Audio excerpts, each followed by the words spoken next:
आज मंत्रिपरिषद में 24 एजेंडों पर निर्णय हुआ, 24। सर्वप्रथम जो निर्णय हुआ है ये सीतामढ़ी जिले में मां सीता की जन्मस्थली पुनरोद्धाम का श्री राम जन्मभूमि तीर्थ क्षेत्र अयोध्या के अनुरूप विकास किए जाने हेतु तैयार वृहद योजना की स्वीकृति आज मंत्रिपरिषद ने दी है। इसकी कुल लागत जो है 882 करोड़ 87 लाख है। 882 करोड़ का यह योजना है और यह मां सीता की जन्मस्थली पुनरोद्धाम में सीतामढ़ी जिले में यह निर्माण कराया जाएगा।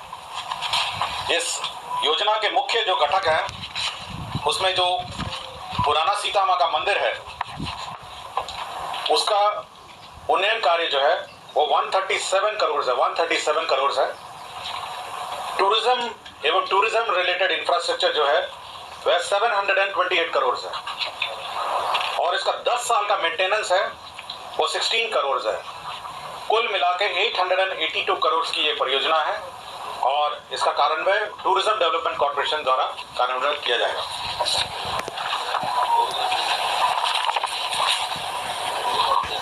श्रम संसाधन विभाग का एक प्रस्ताव था जिसके तहत एक नई योजना की स्वीकृति दी गई है जिसका नाम है मुख्यमंत्री प्रतिज्ञा योजना।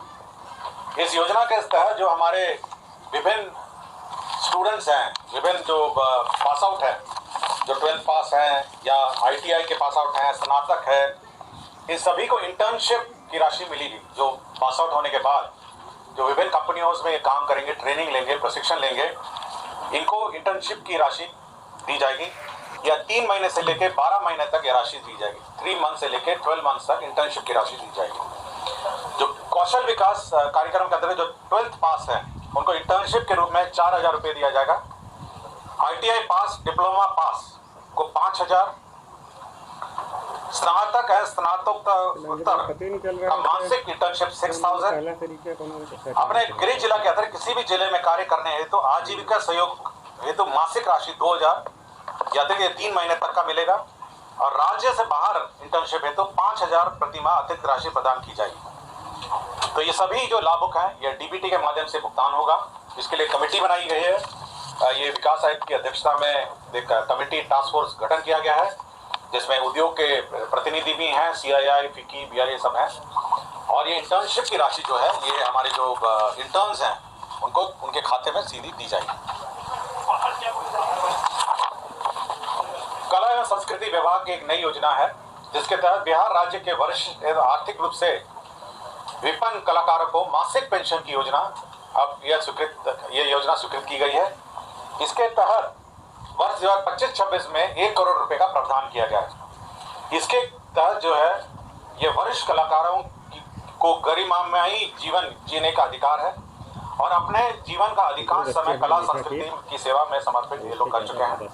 अतः ये सरकार ने निर्णय लिया है इन सभी उत्कृष्ट कलाकारों को 3000 रुपये मासिक पेंशन की राशि यह दी जाएगी। इसके लिए कुछ गाइडलाइंस भी है। आयु सीमा कलाकार की युवा कम से कम 50 वर्ष या उससे अधिक होनी चाहिए। इनका आय का भी, इनकम का भी इनका लिमिट है कि 1,20,000 से अधिक नहीं होना चाहिए और अनुभव जिला राज्य स्तर पर पारंपरिक, शास्त्रीय, चाक्षुष एवं प्रदर्शन कला क्षेत्र में न्यूनतम 10 वर्ष का सक्रिय योगदान होगा। तो ये कलाकारों के लिए बहुत महत्वपूर्ण आज योजना स्वीकृत की गई। कला संस्कृति विभाग का एक और आज नई योजना का इसमें स्वीकृत हुआ है।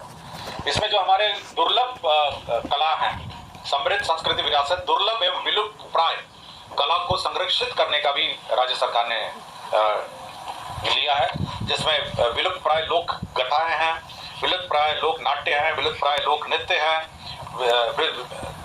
विलुप्त प्राय लोक संगीत है और विलुप्त लोक प्राय वाद्य यंत्र हैं। तो सभी प्रकार के जो ये हैं हमारे जो विलुप्त प्राय कलाएं हैं उसको संरक्षित करने के लिए 2 वर्षों का इन्होंने प्रशिक्षण कार्यक्रम भी रखा है और इसके तहत 1,60,60,000 रुपये इसके तहत व्यय होंगे।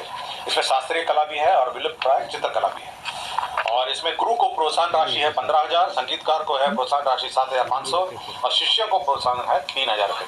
तो जो भी हमारे विलुप्त प्राय हमारे जो कलाएं हैं उसको संरक्षित करने के लिए राज्य सरकार ने निर्णय लिया है और इसके लिए नई योजना स्वीकृत की गई है। नगर विकास विभाग ने हमारे जो इंडस्ट्रियल एरिया में जो निर्माण कार्य हैं उसके लिए बिल्डिंग बायलॉ में छूट दी है और रिलैक्सेशन दिया है। इसके तहत जो सेटबैक है बिल्डिंग का, इंडस्ट्रियल एरिया का बिल्डिंग का सेटबैक है, उसमें परिवर्तन किया गया है और एफएआर में भी इसमें परिवर्तन किया गया। पहले एफआईआर बहुत सीमित था, एफआईआर को संशोधित करते हुए एफआईआर को बढ़ाया गया है और सेटबैक में भी परिवर्तन किया गया है। इसमें एफआईआर में बहुत बड़ी राहत दी गई है। अभी एफआईआर में 3.5 for municipal and development area है और 5 for CBD and TOD area है। तो एफआईआर में बहुत रियायत दी गई है और सेटबैक में भी ये मिनिमम सेटबैक फ्रंट है और साइड सेटबैक में भी रियायत दी गई है। पंचायती राज विभाग का आपको याद होगा कि राज्य सरकार ने एक घोषणा की थी, माननीय मुख्यमंत्री ने घोषणा की थी, जिसके तहत राज्य स्तरीय से पंचायती राज संस्थाओं में ग्राम कचहरी राज्य पंचायती राज संस्थाओं एवं ग्राम कचहरी के निर्वाचित प्रतिनिधियों का इलाज हेतु मुख्यमंत्री चिकित्सा सहायता कोष से अनुदान भी दिया जाएगा। इसकी आज औपचारिक स्वीकृति मंत्रिपरिषद ने दे दी है। कृषि रोड मैप की योजनाएं आज स्वीकृत हुई हैं। इस पहला है केंद्र प्रायोजित प्रधानमंत्री राष्ट्रीय कृषि योजना के तहत मृदा स्वास्थ्य एवं उर्वरता योजना अंतर्गत अनुमंडलीय स्तरीय मिट्टी जांच प्रयोगशाला की स्थापना, जैव उर्वरक एवं कार्बनिक उर्वरक गुणवत्ता नियंत्रण प्रयोगशाला की स्थापना, इसकी स्वीकृति दी गई है। कृषि रोड मैप के अंतर्गत ही कृषिनोन्नति योजना के तहत सब मिशन ऑन एग्रीकल्चर एक्सटेंशन योजना, इसकी स्वीकृति दी गई है। आज केंद्र प्रायोजित योजना national mission on natural farming अंतर्गत इस योजना की स्वीकृति दी गई है और राज्य योजना कृषि रोड मैप के तहत मुख्यमंत्री गन्ना विकास कार्यक्रम के तहत 49 करोड़ की योजना स्वीकृत की गई। राज्य में स्वास्थ्य विभाग द्वारा जो राज्य चिकित्सा महाविद्यालय नए नए बन रहे हैं और बहुत सारे बन गए हैं, उसमें स्वास्थ्य सुविधा उपलब्ध कराने हेतु शैक्षणिक पदों पर संविदा के आधार पर नियुक्ति का निर्णय लिया है। पर्यावरण जलवायु परिवर्तन विभाग द्वारा केंद्र प्रायोजित स्कीम के अंतर्गत राष्ट्रीय जलीय पारिस्थितिकी तंत्र संरक्षण हेतु गोकुल जलाशय भोजपुर, इसका विकास का निर्णय लिया गया। इसके तहत 32 करोड़ 48 लाख 30 हजार रुपए व्यय होंगे। ग्रामीण कार्य की एक योजना है सुलभ संपर्क पर, जिसके तहत मोतिहारी जिला अंतर्गत गमरिया चौक रक्सौल NH-28A से गमरिया चौक आदापुर तक का पथ, जिसकी कुल लंबाई 12.8 किलोमीटर है, के पथ का आरेखन चेनेस 4 किलोमीटर पर अवस्थित 77.48 मीटर लंबाई एवं चेनेस 10.270 किलोमीटर पर अवस्थित 58.120 मीटर लंबाई का उच्च स्तरीय पुल का निर्माण का निर्णय लिया गया।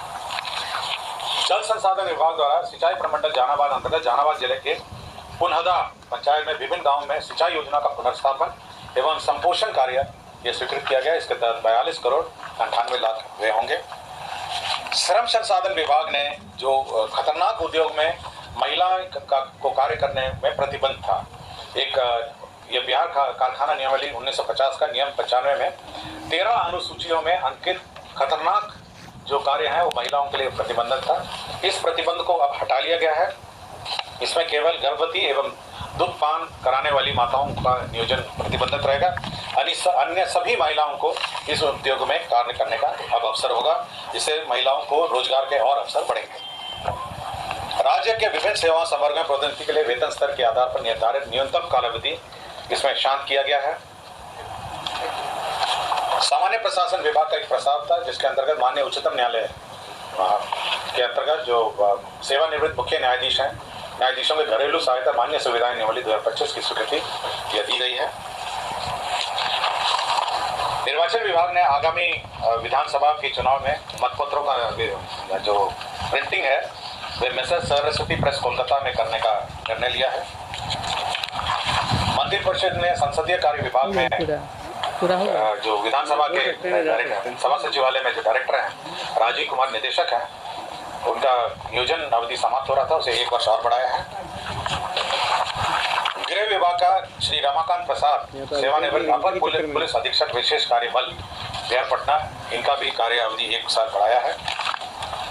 जमीन स्थानांतरण के अररिया जिला अंतर्गत अंचल अररिया मौजा रामपुर कोदरकट्टी में राजकीय चिकित्सा महाविद्यालय में अस्पताल बनाने का निर्णय लिया गया है। बेगूसराय जिला अंतर्गत अंचल बरौनी मौजा सिमरिया में जो सिमरिया घाट धाम को भूमि पर्यटन विभाग को स्थानांतरण करने का निर्णय लिया है। तो कुल आज 24 एजेंडों पर निर्णय हुआ है। धन्यवाद।